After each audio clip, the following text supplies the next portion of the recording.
O Caibalion, capítulo 13. O gênero. O gênero está em tudo. Tudo tem os seus princípios masculino e feminino. O gênero se manifesta em todos os planos. O Caibalion. O sétimo grande princípio hermético, o princípio de gênero, contém a verdade que há gênero manifestado em tudo, que os princípios masculino e feminino estão sempre presentes e em ação em todas as fases dos fenômenos e todos os planos da vida. Neste ponto, achamos bom chamar a vossa atenção para o fato que o gênero, no seu sentido hermético, e o sexo, no uso ordinariamente aceito do termo, não são a mesma coisa. A palavra gênero é derivada da raiz latina que significa gerar, procriar, produzir. Uma consideração momentânea mostrar-vos-á que a palavra tem um significado mais extenso e mais geral que o termo sexo.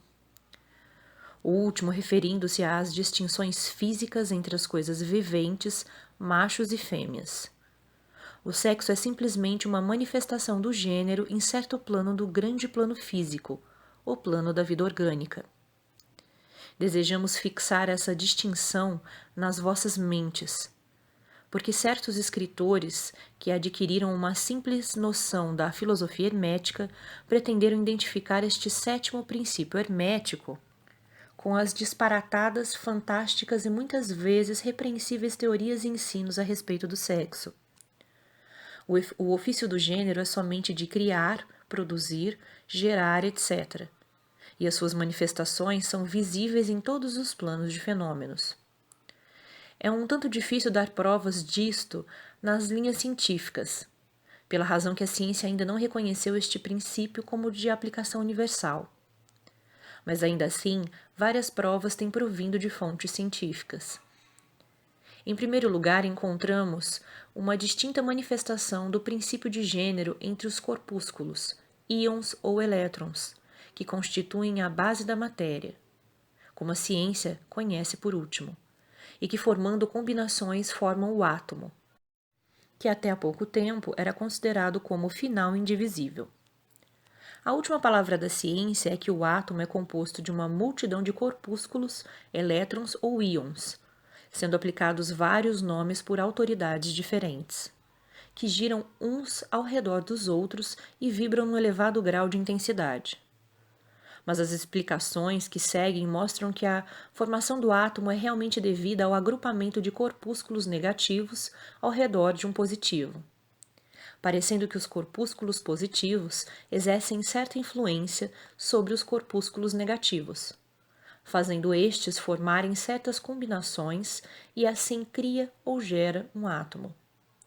Isto está em relação com os mais antigos preceitos herméticos que sempre identificaram o princípio masculino de gênero com o polo positivo, ao feminino com o polo negativo da eletricidade. Agora uma palavra a respeito desta identificação. A mente do público formou uma ideia inteiramente errônea a respeito das qualidades do chamado polo negativo da matéria magnetizada ou eletrizada. Os termos positivo e negativo são, em verdade, erroneamente aplicados a este fenômeno pela ciência. A palavra positivo significa tudo que é real e forte, comparado com a negativa e realidade e fraqueza. Nada é ulterior aos fatos reais dos fenômenos elétricos. O chamado polo negativo da bateria é realmente o polo no qual e pelo qual se manifesta a geração ou produção de novas formas de energia. Nada há negativo ao redor dele. As maiores autoridades científicas agora usam a palavra catódico, nota de rodapé, descida, volta, em lugar de negativo. Do polo catódico procedem a imensidade de elétrons ou corpúsculos. Do mesmo polo saem estes maravilhosos raios que revolucionaram as concepções científicas nos últimos 10 anos. O polo catódico é a mãe de todos os fenômenos estranhos, que tornaram inúteis os velhos livros e que fizeram muitas teorias admitidas serem proscritas do programa da especulação científica. O polo catódico ou negativo é o princípio materno dos fenômenos elétricos e das formas mais sutis da matéria. Já é conhecido pela ciência. Assim vedes que temos razão quando recusamos usar o termo negativo nas nossas considerações sobre o assunto, e insistindo na substituição da palavra feminino pelo antigo termo. Os fatos da condição nos levam a isso, sem mesmo tomarmos em consideração os preceitos herméticos. E assim usaremos a palavra feminino em lugar de negativo, falando deste polo de atividade. Os últimos ensinos científicos são que os corpúsculos criadores ou elétrons são femininos. A ciência diz que eles são compostos de eletricidade negativa, e nós dizemos que são compostos de energia feminina. Um corpúsculo feminino abandona um corpúsculo masculino e toma uma nova direção. Ele ativamente procura uma união com um corpúsculo masculino, sendo incitado a isso pelo impulso natural de criar novas formas de matéria ou energia. Um escritor costuma até empregar a frase: ele, a um dado tempo, procura, de sua própria volição, uma união, etc. Esse destacamento e esta união formam a base da maior parte das atividades do mundo químico. Quando o corpúsculo feminino une-se a um corpúsculo masculino, começa um certo processo. As partículas femininas vibram rapidamente sob a influência da energia masculina e giram ao redor da última. O resultado é o nascimento de um novo átomo. Este novo átomo é realmente composto da união dos elétrons ou corpúsculos masculinos e femininos. Mas quando a união é formada, o átomo torna-se uma coisa separada, tendo certas propriedades, mas não manifestando muito a propriedade da eletricidade independente. O processo de destacamento ou separação dos elétrons femininos é chamado ionização. Estes elétrons ou corpúsculos são os mais ativos trabalhadores no campo da natureza. Provenientes das suas uniões ou combinações, se manifestam os diversos fenômenos da luz, do calor, da eletricidade, do magnetismo, da atração, repulsão, afinidade química e o inverso, e outros fenômenos semelhantes. E tudo isso procede da ação do princípio de gênero no plano da energia. A parte do princípio masculino parece ser a de dirigir uma certa energia inerente para o princípio feminino, e assim pôr em atividade o processo criativo. Mas o princípio feminino é sempre o único que faz a ativa obra criadora, e isto é assim em todos os planos. E ainda cada princípio é incapaz da energia operativa sem o outro. Em muitas formas de vida, os dois princípios estão combinados em um só organismo. Por esta razão, tudo no mundo orgânico manifesta ambos os gêneros. Há sempre o masculino na forma feminina e o feminino na forma masculina. Os ensinos herméticos contêm muita coisa a respeito da ação dos dois princípios de gênero na produção e manifestação das diversas formas de energia, etc.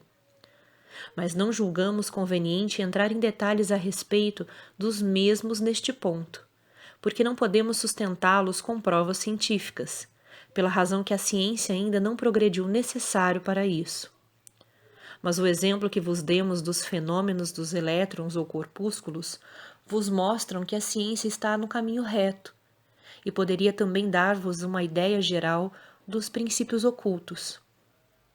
Diversos dos principais investigadores científicos declararam a sua opinião que na formação dos cristais foi descoberta alguma coisa que corresponde à atividade sexual, que é uma outra bagatela mostrando a direção em que sopram os ventos científicos. E cada ano traz outros fatos para corroborar a exatidão do princípio hermético do gênero. Seria estabelecido que o gênero está em ação e manifestação constante no campo da matéria inorgânica e no campo da energia ou força.